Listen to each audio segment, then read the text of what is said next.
सुलभ सुंदर जल, बड़ा शीतल जल निकला सजन। अब गौतम मुनि ने उसी स्थान पर अपनी एक छोटी सी कुटिया बना दी, एक झोपड़ी बना दी। गौतम महामुनि ने अपने होम यज्ञ तप से उस स्थान में हरियाली कर दी, उस स्थान पर हरियाली कर दी।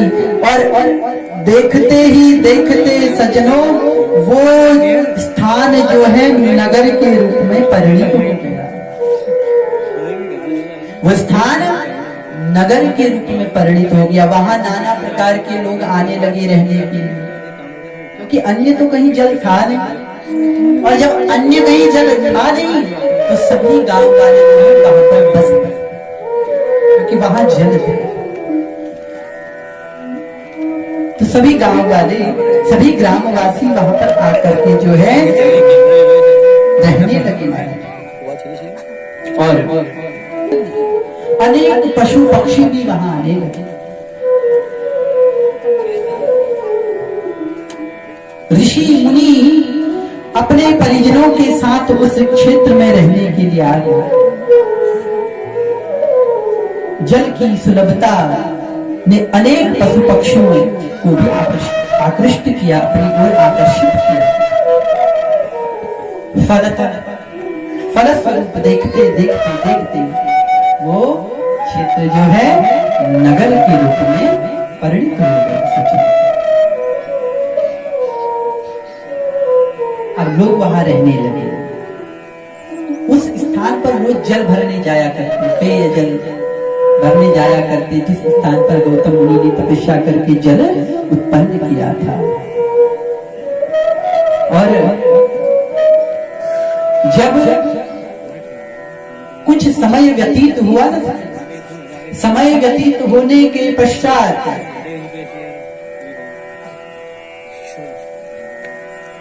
एक दिन की बात, गौतम मुनि की पत्नी अहिल्या उस स्थान पर जल भरने के लिए गई। गौतम मुनि की पत्नी अहिल्या जो है ना, जल भरने के लिए उस स्थान पर गई। अन्य सखियां, अन्य नगरवासी भी, अन्य ग्रामवासी भी उस स्थान पर जल भरने के लिए आए। और जब जल भरने के लिए आए तो तब सजन अहिल्या को अहंकार हो गया। गौतम की पत्नी अहिल्या को अहंकार हो गया। सज्जनों, कैसा अहंकार हो गया? बोले मेरे पति ने तप किया है, मेरे पति ने साधना की है, मेरे पति ने ध्यान धारणा प्राणायाम प्रत्याहार अष्टांग योग करके इस स्थान पर जल की सुलभता सभी को प्रदान की है। तो सभी अन्य महिलाओं से अहिल्या कहने लग गई, सबसे पहले जल मैं भरूं,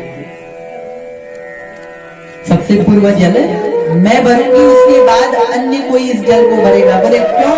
बोले मेरे पति ने यहाँ पर तपस्या की है, मेरे पति ने यहाँ पर तप किया है, और मेरे पति के तप के फलस्वरूप यहाँ पर जल का अभाव नहीं है, जल का अभाव। तो सज्जनों,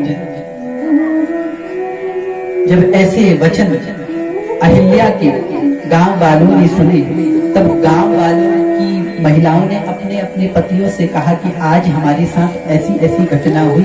अहिल्या, गौतम की पत्नी अहिल्या ने आज हमसे यह कह दिया कि सबसे पूर्व में जल मैं भरूंगी, क्योंकि मेरे पति ने तपस्या की है और पहले जल भरने की अधिकारिणी मैं ही हूं। पहले जल भरने की अधिकारिणी सज्जनों मैं ही। और गांव वालों, जो गांव वाले थे, वो गौतम मुनि से द्वेष रखते। सभी ग्रामवासी जो है ना सज्जनों, गौतम मुनि से द्वेष करने लगे। अब गौतम मुनि का अहित कैसे हो, ऐसा विचार कर रहे हैं। गौतम मुनि का अहित कैसे हो, ऐसा विचार कर रहे हैं। तो सभी गांव वालों ने गणेश जी की तपस्या की। समस्त ग्रामवासियों ने गजानन की कठोर तपस्या की, गजानन को प्रसन्न करने के लिए। और गजानन से वरदान क्या मांगने के लिए वो तप कर रहे हैं? बोले गौतम मुनि का अहित चाहिए। जिस गौतम मुनि ने अपने तप के प्रभाव से वरुण देवता को प्रसन्न किया था, उन्हीं का अहित सोचने के लिए, उन्हीं का अहित विचार करने के लिए आज यह समस्त ग्रामवासी जो है गौतम मुनि की, जिससे उनका अमंगल हो, ऐसा प्रयास कर रहे हैं। गणेश जी की तपस्या कर रहे हैं, गणेश जी की आराधना कर रहे हैं सभी ग्रामवासी। कुछ समय व्यतीत हुआ सजन, कुछ समय व्यतीत हुआ। कुछ समय व्यतीत होने के बाद गणेश जी इनकी तपस्या से प्रसन्न हो गए। ये गांव वालों की तपस्या से जो है ना सजन, गणेश जी प्रसन्न हो गए। गणेश जी ने कहा, बोले अपने अभीष्ट वरदान को मांगो। बोले आपको क्या चाहिए? जो आपको चाहिए मैं देने के लिए वचनबद्ध हूं, क्योंकि आपने मेरा बड़ा कठोर तप किया है, आपने मेरी कठोर साधना की है। मैं आपको वरदान देने के लिए वचनबद्ध हूं, मांगो अपने अभीष्ट वरदान को मुझसे कहो। तब सभी ग्रामवासी गणेश जी से कहते हैं, हे गजानन, त्वया यदि वरो देयः गौतमः स्वाश्रमाद् बहिः निष्काश्यनो ऋषिभिः परिभत्स्य तथा कुरु। सभी ग्रामवासी कहते हैं कि प्रभु, हे गजानन, हे विघ्नहर्ता, आप अगर हमारे वरदान, अगर हमारे तप से प्रसन्न हैं, अगर आप हमारी साधना से प्रसन्न हैं, तो हम सभी चाहते हैं कि आप ऐसा करें कि गौतम ऋषि की इस सीमा तक अपमान हो कि उन्होंने विचार भी न किया। गौतम महामुनि का इस हद तक अपमान हो कि हमने विचार, कि उन्होंने स्वयं भी ऐसा कभी विचार न किया। गणेश जी सुनकर के बड़े आश्चर्यचकित हुए।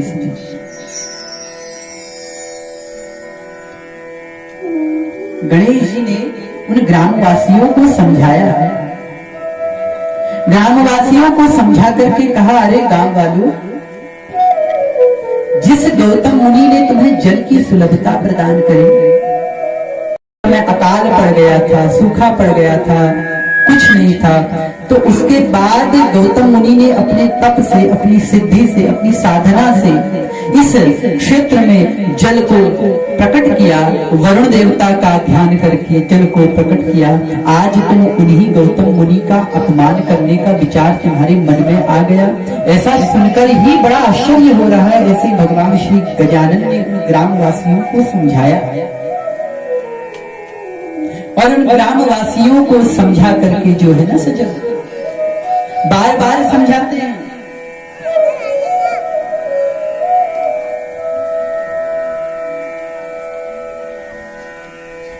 कहा कि ग्रामवासियों, तुम्हारी दुख की निवृत्ति का निराकरण हुआ। और किसने किया तुम्हारे दुख कष्ट की निवृत्ति? किसने की? गौतम मुनि ने की। और आज तुम उन्हीं का अहित सोच रहे हो, आज तुम उन्हीं के अहित का विचार कर रहे हो। ये लेश मात्र भी हमें विचार नहीं करना चाहिए। जो हमारे लिए अच्छा करता हो उसके लिए अच्छा ही करना चाहिए। जो हमारे लिए, यद्यपि शास्त्र हमें ये आज्ञा देते हैं सज्जनों, किसी का अहित मत करो, किसी का मन दुखा करके अगर कुछ हमारा हित होता हो, किसी के मन को दुखा करके हमारा हित होता हो, तो ऐसा हित कभी नहीं करना चाहिए। ऐसा हित दुखदाई होता है सज्जन। ऐसा स्वयं का हित अत्यंत आगे बड़ा दुखदाई होता है। गौतम मुनि ने तो बड़ी साधना की, तपस्या की, तपस्या करके वहां जल की सुलभता सभी ग्रामवासियों को प्रदान करी, लेकिन गांव वालों ग्रामवासियों पर उनके उस तप का लेश मात्र कोई प्रभाव न पड़ा। उन्होंने गौतम महामुनि के अहित को साधने के लिए गणेश जी की तपस्या करी और गणेश जी से मांग यह कर दी कि ऐसा कुछ कीजिए आप गजानन कि जिससे कि गौतम महामुनि का घोर अपमान हो जाए, वो पाप के भागीदार बन जाए। जब गणेश जी ने खूब समझाया कि गौतम मुनि बड़े सिद्ध महापुरुष हैं, उनके लिए आपका ऐसा विचार करना ही सबसे बड़ा जघन्य पाप है। आप ऐसा पाप, ऐसा विचार भी हमारे मन में आना भी नहीं चाहिए। लेकिन गांव वालों पर, ग्रामवासियों पर उनके उन वचनों का कोई प्रभाव न पड़ा। ग्रामवासियों को कोई भी प्रभाव नहीं पड़ा। और जब ग्रामवासियों पर उनके वचनों का, उनके करुण वचनों का कोई प्रभाव नहीं पड़ा तो ग्रामवासी बोले, हे गणेश जी, भवद्भिः प्रार्थ्यते यच्च करिष्येऽहं तथा खलु पश्चात् भावी भवेदेव इत्युक्तान्तर्दधे पुनः। गणेश जी ने कहा कि विप्रो, मैं तुम्हारे तप के फल को देने के लिए वचनबद्ध हूं। मैं तुम्हारे जो तप तुमने मेरा किया है और उस तप का फल देने के लिए मैं वचनबद्ध हूं, लेकिन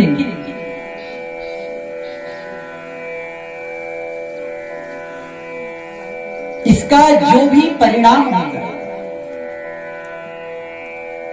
आपने मुझसे वरदान तो मांगा है गौतम महामुनि का अहित, लेकिन इसका जो भी परिणाम होगा वो तुम्हें भुगतना ही पड़ेगा।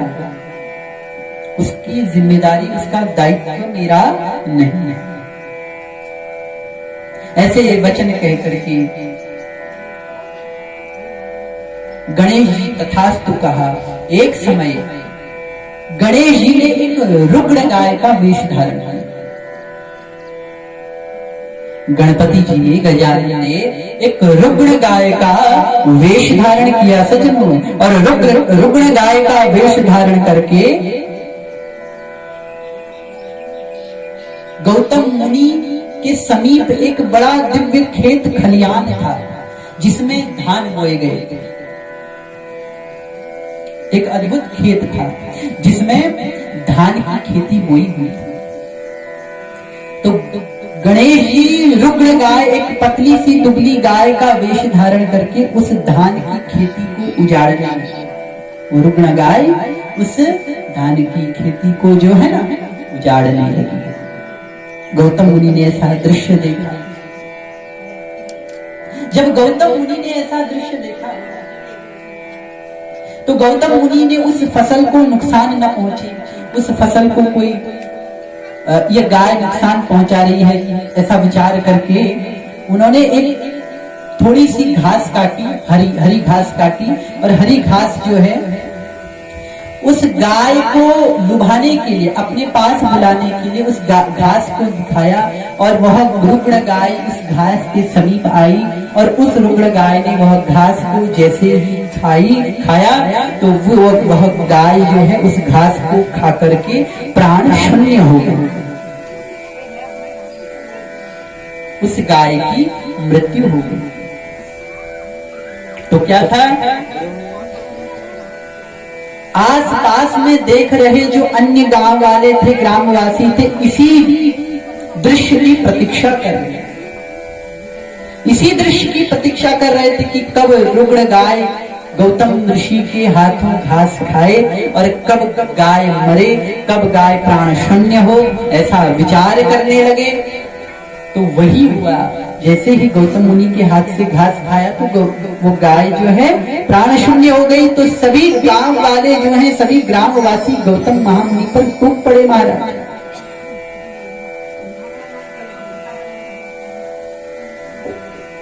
सभी गांव वाले गौतम महामुनि से कहने लगे, हे महर्षि आपने यह क्या किया?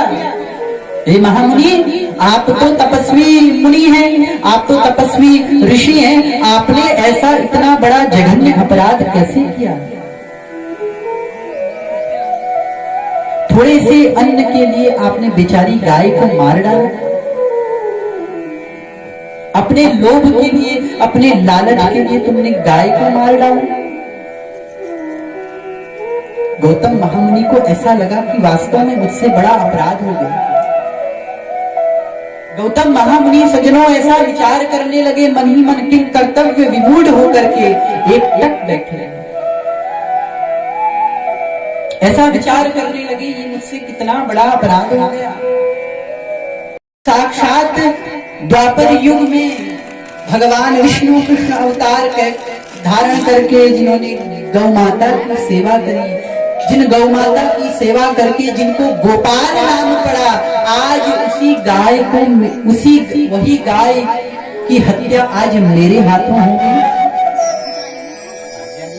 ऐसा विचार गौतम मुनि के मन को दुखी कर ले।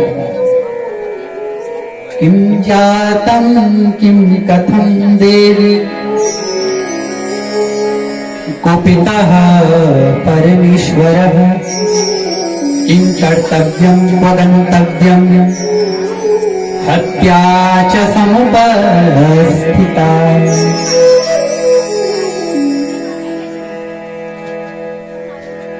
तो गौतम महामुनि कहते हैं, मेरे हाथों ये क्या हो गया? मेरे हाथों इतना बड़ा अपराध हो गया। अब इस अपराध का प्रायश्चित क्या है? सज्जनों, उन्हें कलंकित करने के लिए, किनको? गौतम महामुनि को कलंकित करने के लिए, उनको अपमानित करने के लिए सभी ग्रामवासी गौतम महामुनि से अनाप शनाप बोलने लगे, उनको अपशब्द बोलने लगे। महर्षि को अपमानित करते हुए ग्रामवासी बोले, क्या बोले? निष्कृतिम ही विनाशोद्धर जायते च कदाचन तस्मात् त्वं देहशुद्ध्यर्थं प्रायश्चितं समाचर।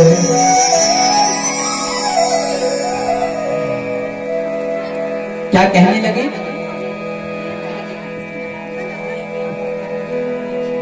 कि अगर तुम इस पाप का प्रायश्चित नहीं करोगे तो तुम्हें गौ हत्या से छुटकारा कभी नहीं मिलेगा।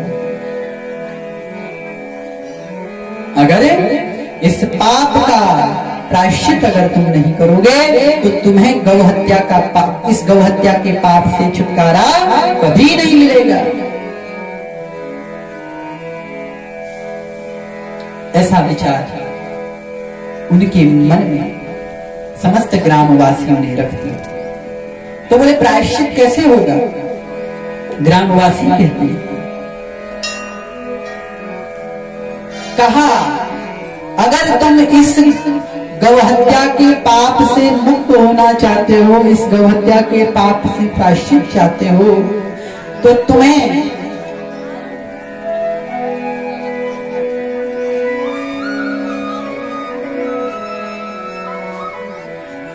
हरिद्वार से आपको तपस्या करनी है और गंगा जी को यहाँ लाना है। तपस्या करके गंगा जी को यहाँ लाना है और गंगा जी जब यहाँ आ जाएगी तो उस गंगा जल से तुम्हें स्नान करना है। तुम्हें स्नान करना है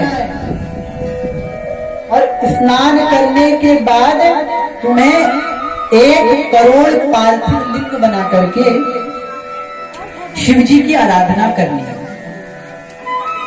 ग्रामवासी कहने लगे कि तुम्हें 1 करोड़ पार्थिव लिंग बना करके शिव की आराधना करनी है और उसके बाद ब्रह्मगिरी पर्वत पर जाकर के 11 परिक्रमा देनी है। ब्रह्मगिरी पर्वत पर जाकर के 11 बार परिक्रमा देनी होगी और उसके बाद 100 कलशों से उसी जल का और उसी पार्थिव का अभिषेक करना है।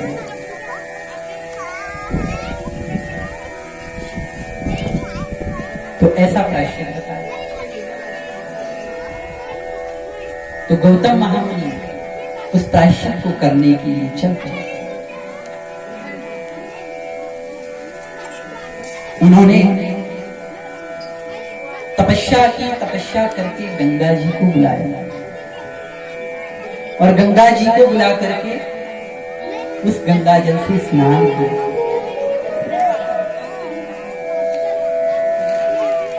जबकि गौतम महामुनि का तृण मात्र भी कोई भी दोष नहीं है।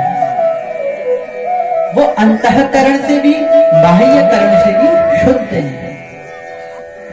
लेकिन गांव वाले ने अपमानित करने, नाना प्रकार के शब्द से उनका अपमान किया। लेकिन गौतम महामुनि ऐसा विचार करने लगे कि मुझसे अपमान हुआ, मुझसे गौहत्या हुई है, तो मैं प्रायश्चित अवश्य करूंगा। तो गौतम मुनि ने तपस्या करी, मां गंगा जी को बुलाया, गंगा जी को बुला करके गंगा जल से स्नान किया और स्नान करने के बाद 1 करोड़ पार्थिव लिंग बनाया।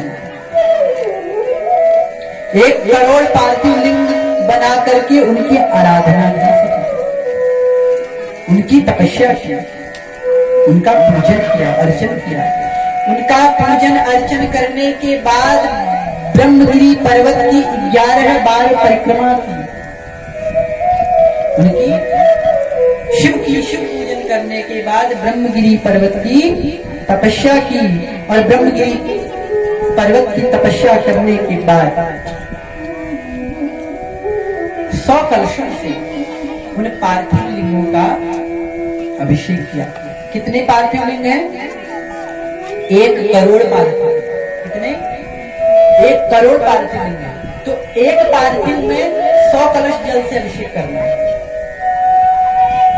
1 पार्थिव में 100 कलशों से उनका अभिषेक करना है। तो 1 करोड़ पार्थिव में कितना समय है?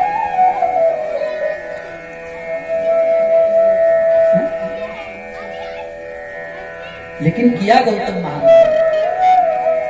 गौतम महामुनि ने 100 कलशों का एक पार्थिव में 100 कलशों का अभिषेक करना है। ऐसे ऐसे उन्होंने 1 करोड़ पार्थिव में सभी ने 100 कलशों का अभिषेक किया। अभिषेक करते ही गौतम मुनि की आत्मशुद्धि, उन्हें ऐसा लगा कि उनकी आत्मशुद्धि हो गई है और उस पार्थिव लिंग जो उन्होंने बना रखे थे उसी के बगल में उन्होंने अपनी एक छोटी सी कुटिया बनाई। कुटिया बना करके अपनी पत्नी अहिल्या के साथ उसी स्थान पर रहने लगे। एक समय की बात है कि भगवान शिव ने गौतम महामुनि को दर्शन दिया। दर्शन देने के उपरांत कहा, एतैर दुष्टै किलः त्वं च छदितोऽसि खलात्मभिः। क्या कहते हैं शिव गौतम महामुनि से कि महर्षि, तुम्हारा कोई अपराध नहीं है, तुम्हारा कोई अपराध नहीं, तुम्हारे साथ उन दुष्टों ने छल किया, तुम्हारे साथ उन दुष्टों का अपराध अक्षम्य है, क्षमा करने योग्य नहीं। उन्होंने अपने उपकारी के साथ इतनी कृतज्ञता के साथ व्यवहार किया जिसका उन्होंने लेश मात्र में विचार नहीं किया। भगवान शिव उन ग्रामवासियों को समाप्त करने के लिए उद्यत से भगवान सजनों, भगवान अपना अपमान सह सकते हैं, लेकिन अपने भक्त का अपमान कभी नहीं सह सकते। अपना मान टले टल जाए, पर भक्त का मान न टलते देखा। भगवान अपना अपमान एक रूप से देखा जाए तो सहन कर सकते हैं। जिस प्रकार दक्ष ने भगवान शिव का अपमान किया था ना, तो भगवान सहन कर गए, भगवान शिव सहन कर गए। लेकिन अगर भगवान शिव के भक्तों का कोई अपमान करता है ना सहन, तो भगवान शिव उसको कतई सहन नहीं कर पाते, उसका दंड देते हैं।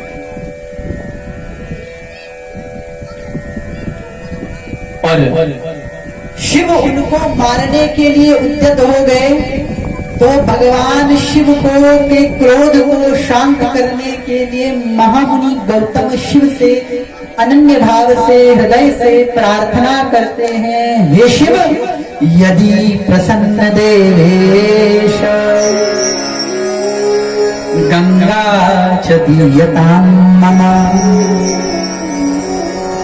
कुरु लोपकारं हि नमस्तेस्तु नमस्ते नमोस्तु कुरु लोपकारं हि नमस्तेस्तु नमोस्तुते। आपने मुझे गंगा जी का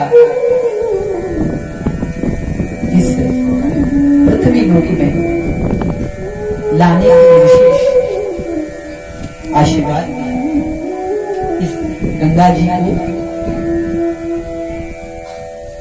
लाने में गौतम महामुनि का भी विशेष योगदान है सचिन। लेकिन गौतम महामुनि कहते हैं, त्वयास्था व्यमत्रैज व्रजेत यावत् कलिर्युगे।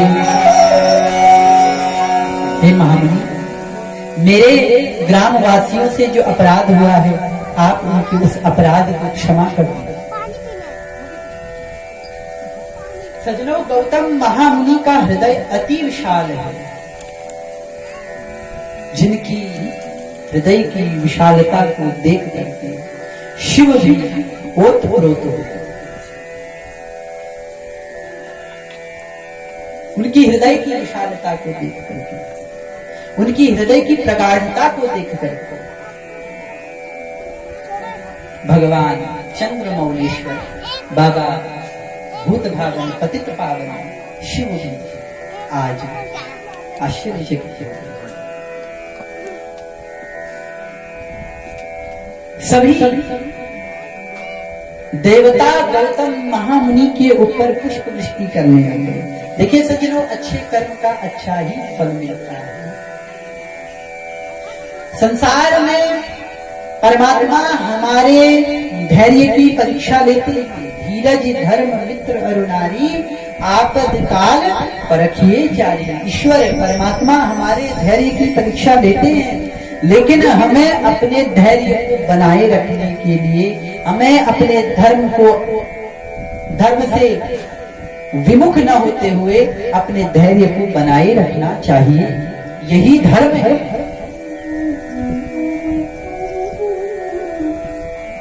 शालीनता, सहनशीलता, ये मानव के गुण हैं। मनुष्य के गुण क्या है? मनुष्य में गुण कैसे होने चाहिए? बोले मनुष्य में शालीनता होनी चाहिए। एक सुयोग्य मनुष्य के लक्षण क्या होते हैं? उस मनुष्य में शालीनता होनी चाहिए, विनम्रता होनी चाहिए, सहनशीलता होनी चाहिए।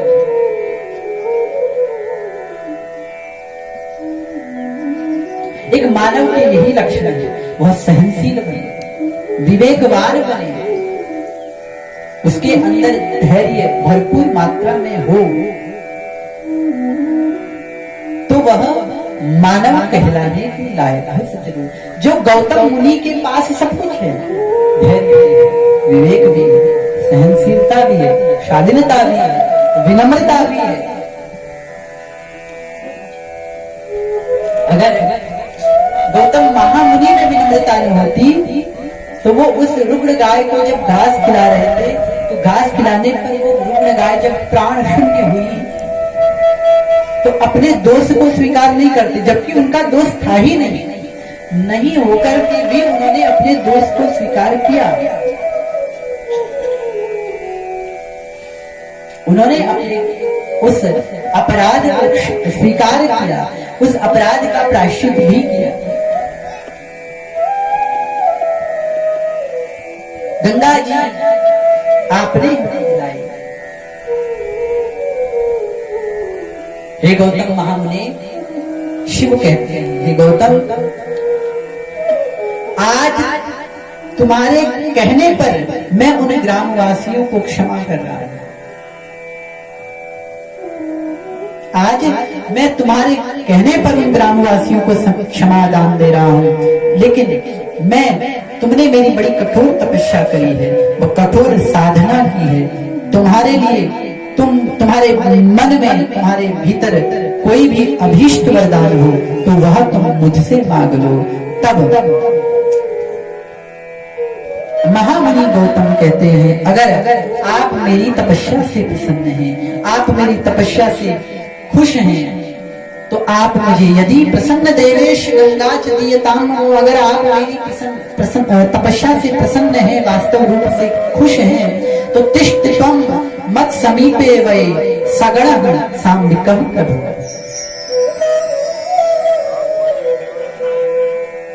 आप इस स्थान पर नित्य नैमित्य कलिकाल के जीवों के दोषों से उन्हें मुक्त करने के लिए शिव त्र्यंबकेश्वर के रूप में आप यहाँ विराजमान होंगे। त्र्यंबकेश्वर महादेव जय हो। आप त्र्यंबकेश्वर के रूप में यहाँ पर विराजमान हुए, ऐसा वर गौतम महामुनि ने भगवान शिव से मांगा। भगवान शिव उस गौतम महामुनि की करुण पुकार को सुन करके तथास्तु कह करके वहां से अंतर्हित होते हैं और सदैव सदैव के लिए सज्जनों भगवान शिव वहां त्र्यंबकेश्वर के रूप में निवास करते हैं। आज भी जो व्यक्ति भगवान त्र्यंबकेश्वर महादेव की आराधना मनवाणी कर्म से करता है, त्र्यंबकेश्वर महादेव की दर्शन जो बड़े भाव से करता है, भगवान त्र्यंबकेश्वर उसके समस्त पापों से उसको मुक्त कर देते हैं और उसे मोक्ष प्रदान करते हैं। सज्जनों, यह त्र्यंबकेश्वर नाम का ज्योतिर्लिंग जो है महाराष्ट्र के नासिक जिले में पंचवटी के पास एक गोदावरी का उद्गम स्थल है। उस स्थान पर ब्रह्मगिरी के निकट में यह त्र्यंबकेश्वर महादेव आज भी निवास करते हैं। जो व्यक्ति त्र्यंबकेश्वर नासिक में जाकर के त्र्यंबकेश्वर की आराधना करते हैं, कहा जाता है उज्जैन महाकाल और त्र्यंबकेश्वर जिसकी जन्मांग कुंडली में अगर काल सर्प दोष का भाव प्रकट होता हो तो उसको उज्जैन महाकाल अथवा त्र्यंबकेश्वर महादेव में जाकर के काल सर्प दोष की निवृत्ति करनी चाहिए।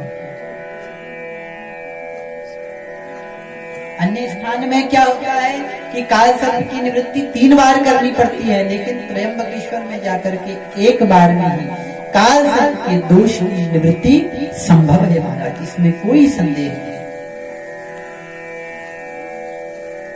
इसमें लेश मात्र भी संदेह नहीं होना चाहिए। सज्जनों, नवम ज्योतिर्लिंग वैद्यनाथेश्वर की कथा हमने कल श्रवण करी। 9 संख्या की जो ज्योतिर्लिंग है वैद्यनाथ, जिसको रावण लेके आया। रावण शिव की तपस्या करके वैद्यनाथेश्वर नाम के उस शिवलिंग को लंका ले जाना चाहता था सज्जन, लेकिन भगवान शिव लंका जाना नहीं चाहते। जानते हो सज्जनों, ये लंका किसकी है? पहले किसकी थी? पहले ये लंका भगवान शिव की ही थी। कुबेर ने बनाई थी। ये लंका कुबेर ने भगवान शिव के लिए बनाई। कुबेर ने विश्वकर्मा को आदेश दिया कि भगवान, एक बार की बात है, मां पार्वती के मन में विचार आया, मां जगत जननी जगदम्बा मां गौरा पार्वती के मन में विचार आया कि भगवान विष्णु वैकुंठ लोक पर रहते हैं, मां लक्ष्मी जी उनके साथ नित्य निवास करती हैं और वह बड़े सुंदर स्थान पर रहते हैं जहां चारों तरफ जल ही जल है, जिसके चारों तरफ जल ही जल है सजन। और वह जल के ऊपर शेष पर अपना आयन बनाते हुए भगवान विष्णु वहां विश्राम करते हैं। तो दिव्य भवन जैसा है, दिव्य स्थान है। मां गौरा ने विचार किया, बोले ब्रह्मा जी के ब्रह्मलोक में कौन रहती है उनके साथ? मां सरस्वती। मां सरस्वती उनके साथ नित्य नैमित्य निवास करती हैं और नित्य नैमित्य निवास करके सुख पूर्वक ब्रह्मा जी के साथ अपना जीवन निर्वाह करते हैं। लेकिन एक हम ही है जो बर्फीली हवाओं में रहते हैं, एक हम ही है जो पहाड़ों में रहते हैं, कंदराओं में रहते हैं। तो मां पार्वती ने विचार किया कि क्यों ना हमारा भी सुंदर दिव्य भवन हो। ऐसा प्रस्ताव मां गौरा पार्वती ने शिव के समकक्ष रखा। शिव के समकक्ष ऐसा प्रस्ताव रखा और जब प्रस्ताव रखा उसके पश्चात भगवान शिव ने मां गौरा की उस इच्छा को पूर्ण करने के लिए कुबेर से कहा कि तुम एक ऐसे स्वर्ण भवन का निर्माण कराओ जो अति रमणीय हो, अति मनोहारी हो, मनो को हरने वाला हो। जो भी उसको देखे तो उस भवन को देखे, ऐसे मणि जड़ित भवन को देखे तो सामने वाला देख करके उस भवन की ओर खींचा चला। ऐसे भवन का तुम निर्माण करो, ऐसा आदेश किसको दिया भगवान शिव ने? कुबेर जी। कुबेर जी को ऐसा आदेश देकर कुबेर जी ने ऐसा आदेश विश्वकर्मा को दिया। तो विश्वकर्मा ने एक बड़े सुंदर दिव्य स्वर्ण महल का निर्माण किया।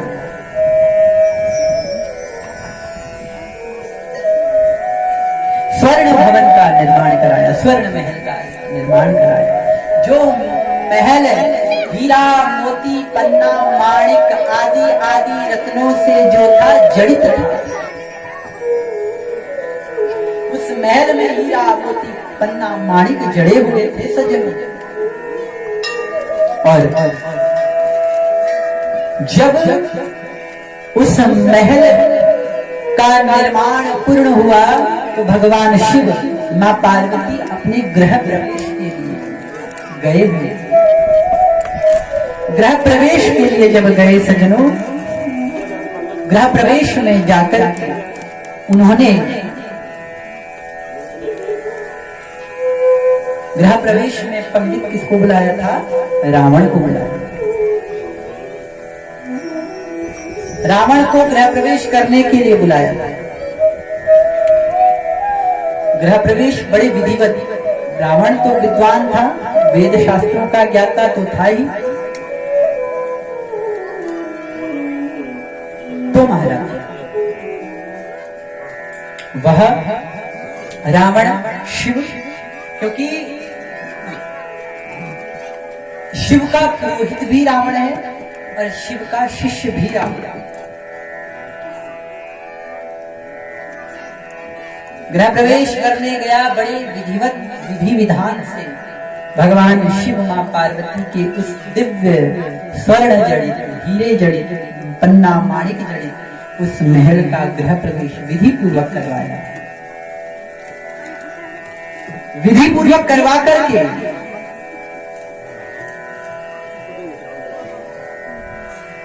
अब बारी आई दक्षिणा, क्योंकि यज्ञ के बाद यज्ञ की दक्षिणा, क्योंकि यज्ञ की पत्नी का नाम क्या है?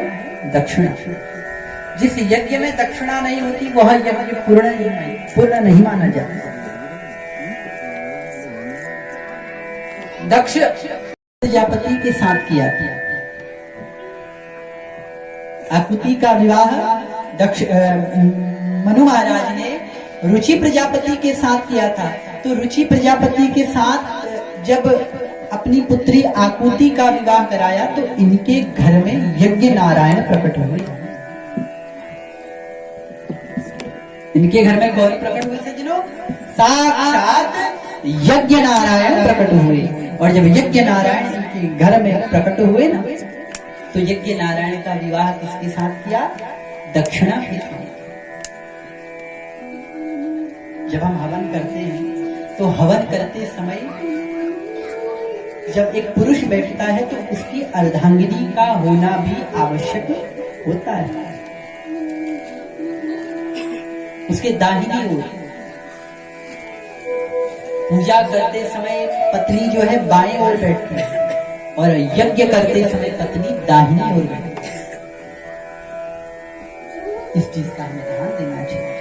जब पूजन हो तो पत्नी को बाएं ओर बैठना चाहिए और जब हवन यज्ञ हो तो उसको दाहिनी ओर बैठना। तो यज्ञ नारायण का विवाह किसके साथ किया सज्जनों? दक्षिणा के साथ। तो यज्ञ नारायण तभी पूर्ण माने जाते हैं जब उसमें दक्षिणा होती है। इसीलिए तो हम कोई पूजा पाठ करते हैं तो उसमें दक्षिणा देते हैं। तो कारण यही है, बिना दक्षिणा के कोई भी कार्य संपन्न नहीं माना जाता। बिना दक्षिणाहीन यज्ञ जो है अमंगल करता है। जिस यज्ञ में दक्षिणा नहीं होती उस जिसने यज्ञ कराया है उसके घर को वो यज्ञ जो है भेद देगा। इसीलिए यज्ञ में दक्षिणा का होना अति आवश्यक है। दक्षिणा का भी समय है।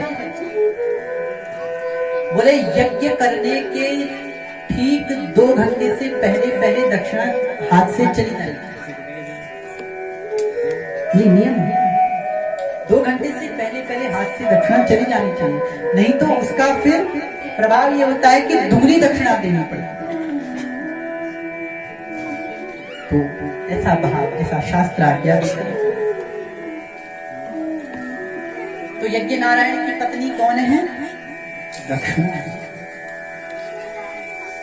तो रावण ने यज्ञ कराया, गृह प्रवेश कराया, विधि विधान से विधि पूर्वक यज्ञ कराया, यज्ञ से उनका गृह प्रवेश कराया। भगवान शंकर ने कहा तुमने हमारे घर का गृह प्रवेश किया है, तुम्हारी दक्षिणा बताओ क्या है? तो रावण को लोभ आ गया। रावण के मन में लोभ का बीज अंकुरित हो गया। उसने कुछ समय रुक करके विचार किया और विचार करने के बाद कहा प्रभु अगर आप मुझे दक्षिणा में देना चाहते हो, कुछ देना ही चाहते हो, तो आप मुझे दक्षिणा में यह दीजिए जिस घर का आपने गृह प्रवेश किया है यही घर मुझे दीजिए। जो लंका थी वही मुझे दीजिए। लेकिन आप ब्राह्मण के मुख से वचन निकला है तो उसको मिथ्या भी नहीं कर सकते। जो उन्होंने कह दिया तो वो फिर अब करना ही है, वरना हम पाप के भागीदार हो जाएंगे। तो शिव ने वो लंका रावण को दी कि बोले जा दक्षिणा स्वरूप हमने तुझे लंका दान।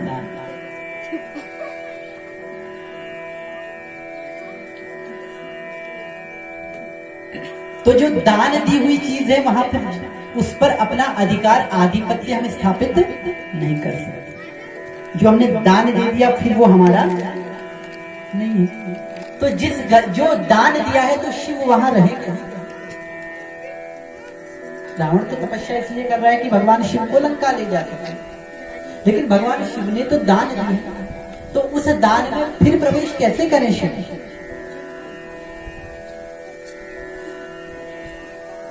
इसी भगवान शिव ने लीला रची। ग्वाले के हाथ में रावण ने शिवलिंग पकड़ा है। ग्वाला उस शिवलिंग के भार को सहन न कर सका, और जब उस शिवलिंग के भार को वह सहन न कर सका, उसने वह शिवलिंग पृथ्वी पर रख दिया और शिव वहां नित्य नैमित्य के लिए निवास कर दिया। रावण बार बार प्रयास करता है उठाने का, लेकिन नहीं। भगवान शिव कहते हैं कि नित्य के लिए मैं यहाँ पर निवास करूंगा। नित्य के लिए मैं यहाँ पर निवास करूंगा, और तुम जब जब तुम्हारी इच्छा हो, जब जब तुम्हारे मनोरथ हो, तब तब तुम मेरा भजन करने के लिए, मेरा नाम जाप करने के लिए, मेरा अभिषेक करने के लिए यहाँ आ सकते हो। तो लंका से रावण वैद्यनाथेश्वर रोज जाता था भगवान शिव का पूजन करने के लिए, शिव का अर्चन करने के लिए, शिव का वंदन करने के लिए। तो नवम ज्योतिर्लिंग जो है वैद्यनाथेश्वर नाम का ज्योतिर्लिंग है सचिन। और दसम ज्योतिर्लिंग की कथा श्रवण कराते हुए श्री सूत जी महाराज 88,000 ऋषियों से कहते हैं, ऋषियों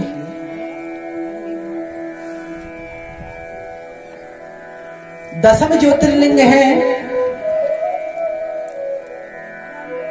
नागेश्वर नाम का ज्योतिर्लिंग। यह नागेश्वर नाम का ज्योतिर्लिंग जो है सज्जनों, गुजरात के वडोदरा जिले में है। गोमती नदी से 12 मील दूर पर है। गोमती नदी से जो है ना 12 मील दूरी में। और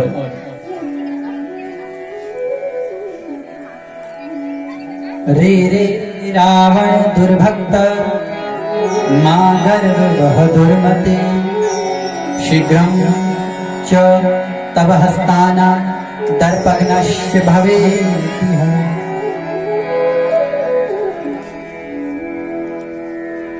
तो महाराज इस वैद्यनाथेश्वर के बाद नागेश्वरम नाम का ज्योतिर्लिंग, नागेशम द्वारकावनी, द्वारिकापुरी से 12 मील दूरी में यह नागेश्वर नाम की ज्योतिर्लिंग विराजमान है।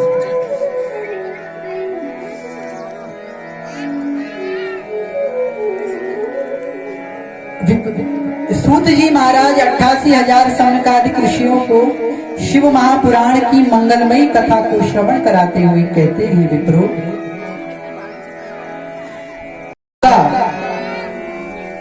जो दारुका थी वो भगवती पार्वती की उपासक थी। तो दारुका के साथ उसका पति राक्षस दारुक भी रहता है। तो मां पार्वती की दारुका के ऊपर अति विशेष कृपा थी। दारुका के ऊपर अति विशेष कृपा मां पार्वती की थी। और दारुका को इस विषय का गर्व था कि मैंने मां पार्वती की उपासना की है, मैंने मां पार्वती की तपस्या की है, और मां पार्वती की तपस्या जब मैंने की है तो मेरा कोई कुछ बिगाड़ नहीं सकता। ऐसा स्थान की जिम्मेदारी दारुका को किसने सौंपी थी? मां पार्वती ने सौंपी। वह शिव पार्वती विहार स्थल जो है ना सज्जनों, 16 योजन में फैला हुआ था। इतना बड़ा था वह शिव पार्वती विहार स्थली, 16 योजन में जो है विस्तृत था। और दारुका अपने पति दारुक के साथ उस शिव विहार स्थली में रहती, उस शिव विहार स्थली में रहती थी सजन। और मां पार्वती ने उस दारुका नाम की राक्षसी को उस शिव विहार स्थली पर देख रेख के लिए रखा हुआ था और वह विहार स्थल जो है सुख से अत्यंत भरपूर था। वहां आनंद ही आनंद था सज्जन। उस शिव विहार स्थली में आनंद ही आनंद था। श्री सूत जी महाराज 88,000 सौनकादिक ऋषियों को उस विहार स्थली का वर्णन करते हुए कहते हैं, एक समय की बात है कि जब मां पार्वती और भगवान शिव का विवाह हुआ, मां पार्वती और भगवान शिव का विवाह हुआ, तो कैलाश पर्वत को छोड़ करके कुछ समय के लिए भगवान शिव कैलाश को छोड़ करके कुछ समय के लिए इस विहार स्थली में रहने लगे। भगवान शिव जो है इस विहार स्थली में जो है सज्जनों रहने लगे। और जब इस विहार स्थली में रहने लगे तो इसी विहार स्थली में भगवान शिव एवं मां पार्वती के मध्य भक्ति संवाद होता। शिव और मां गौरा पार्वती अपने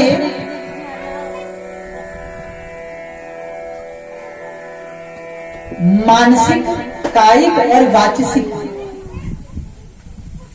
इनके विषय में वर्णन करते हैं।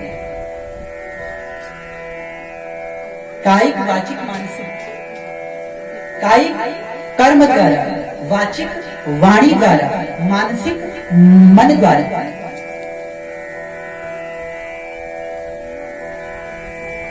मां पार्वती ने भगवान शिव से प्रश्न किया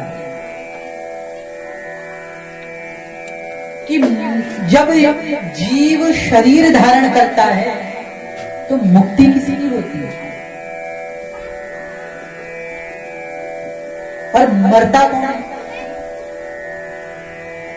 आत्मा तो मरती नहीं और शरीर तो मुक्ति है, तो मुक्ति किसकी होती है?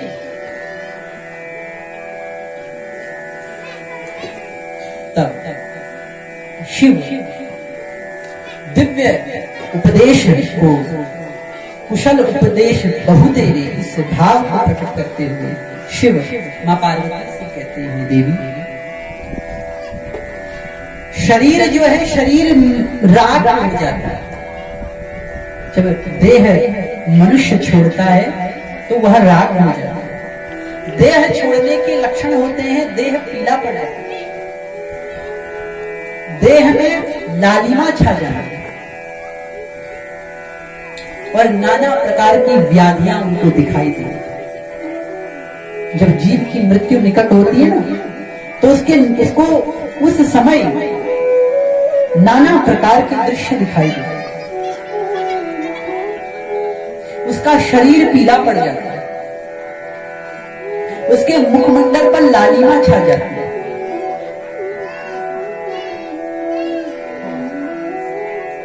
और जब जीव अपने देह को छोड़ता है तो देह को छोड़ने के बाद जो अंतःकरण से प्राणवायु निकलती है, जो भीतर से प्राणवायु निकलती है, वही हमारे कर्मों को निर्धारित करते हुए या तो स्वर्ग जाएगा या नरक जाएगा या भगवान के धाम जाएगा। वही प्राण मन है। वही प्राण क्या है? मन है। हमारा मन कैसा होता है? भगवत गीता में भगवान से अर्जुन पूछता है, चंचलः हि मनः कृष्ण प्रमाथि बलवत्रणम् तस्याहं निग्रहं मन्ये वायुरिव दुष्करम्। ये मन कैसा है? बोले वायु के वेग को पकड़ने जितना है वास्तव में सज्जनों, मन इतने ही वेग से चलता है जितने वेग से वायु चलती है। क्या वायु के वेग को हम पकड़ सकते हैं? क्या चलती हुई हवा को हम पकड़ सकते हैं? संभव नहीं है कि हम उस चलती हुई हवा को अपने वश में कर सकें। ठीक उसी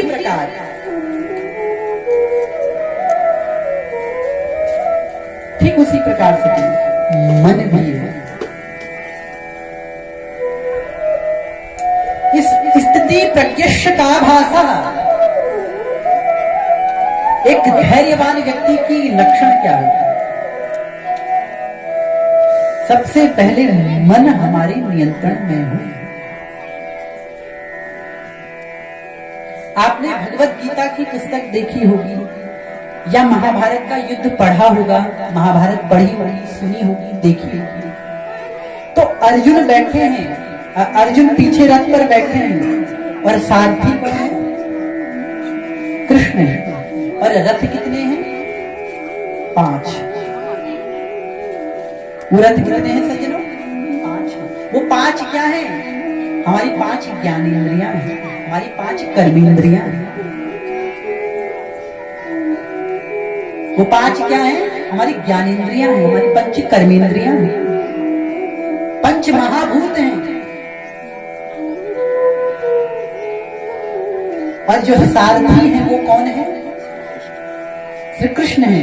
पर वो 5 घोड़े हमारे 5 इंद्रियां हैं, तो कृष्ण हमारा मन है। कृष्ण हमारा मन है। और रथ पर बैठा हुआ अर्जुन जीव है, वो हम हैं। उस मन रूप, उस 5 ज्ञानेंद्रिय, 5 कर्मेंद्रिय, 5 महाभूत, उस 5 के मालिक कौन है? हम हैं। क्योंकि सारथी का काम क्या होता है? इधर चलो, इधर चलो, तो सारथी वहां चलता है। हम अपने मन को जहां ले चलेंगे, मन वहां जाएगा।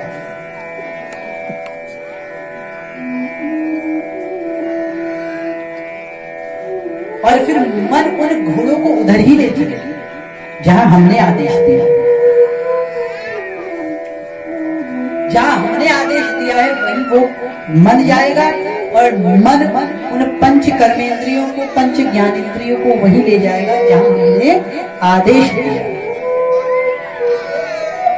देख नाना न इंद्रियों के कोड़े पड़े, महापुरुष कहते हैं। देख नाना न इंद्रियों के कोड़े पड़े, इनमें संयम के जैसे घोड़े खड़े।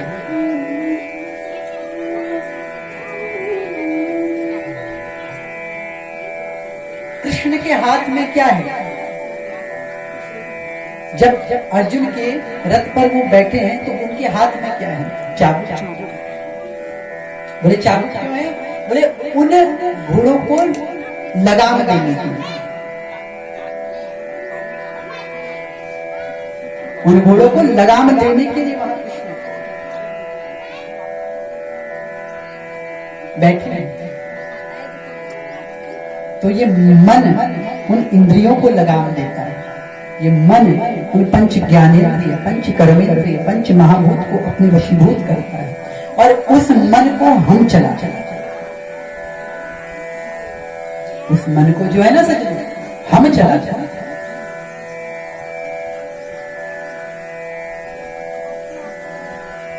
तो मन को नियंत्रण करना सबसे पहले मनुष्य का सबसे पहले लक्षण है, सबसे पहला कार्य है मन को अपने नियंत्रण में लाना।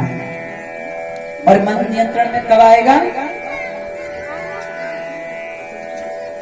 असंशयम महाभाव बाहो मनो दुख निग्रहम चलम, किंतु अभ्यास कौन्तेय वैराग्येण च गृह्यते।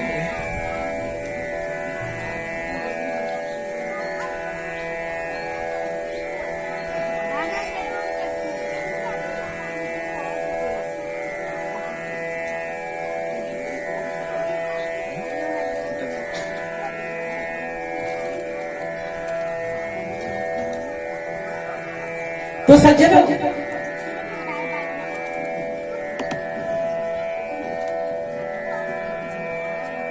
मन को अपने नियंत्रण में रखना, मन को अपने नियंत्रण में लाना। और जब मन हमारे नियंत्रण में आ जाएगा तो तब हम हर कार्य को, जो कार्य हम करेंगे वो कार्य भगवत स्मरण होगा, वो भगवत चरणों में भक्ति होगी, भगवत भजन होगा। इसीलिए भक्त कहते हैं प्रभु हम सदैव आपका भजन करते हैं, सदैव आपका मनन करते रहे, ईश्वर जी सदैव आपका मनन करते हैं, सदैव आपका चिंतन करते रहे।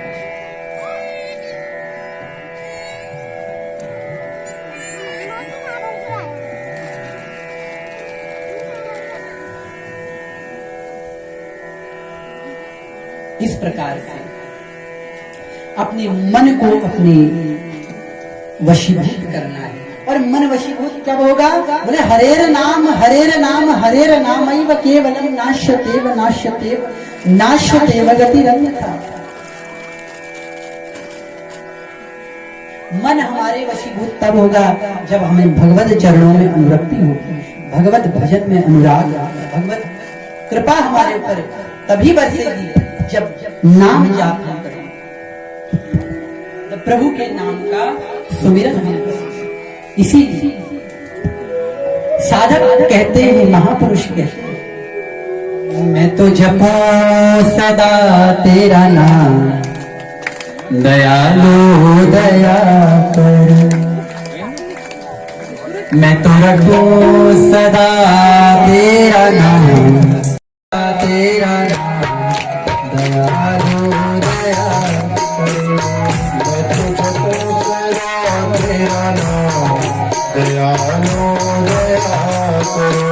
मैं तो रखूं सदा तेरा नाम, दयालु दया कर।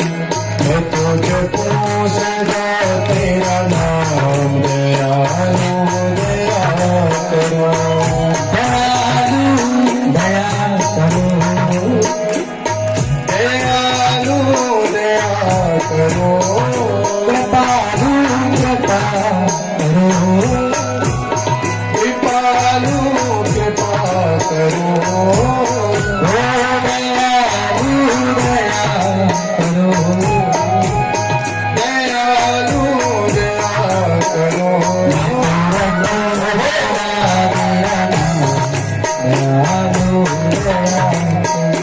मैं तुझे पूजना तेरा नाम, दयालु दया करो। मैं तुझे पूजना तेरा नाम, दयालु दया। मैं तुझे पूजना तेरा नाम, दयालु दया करो।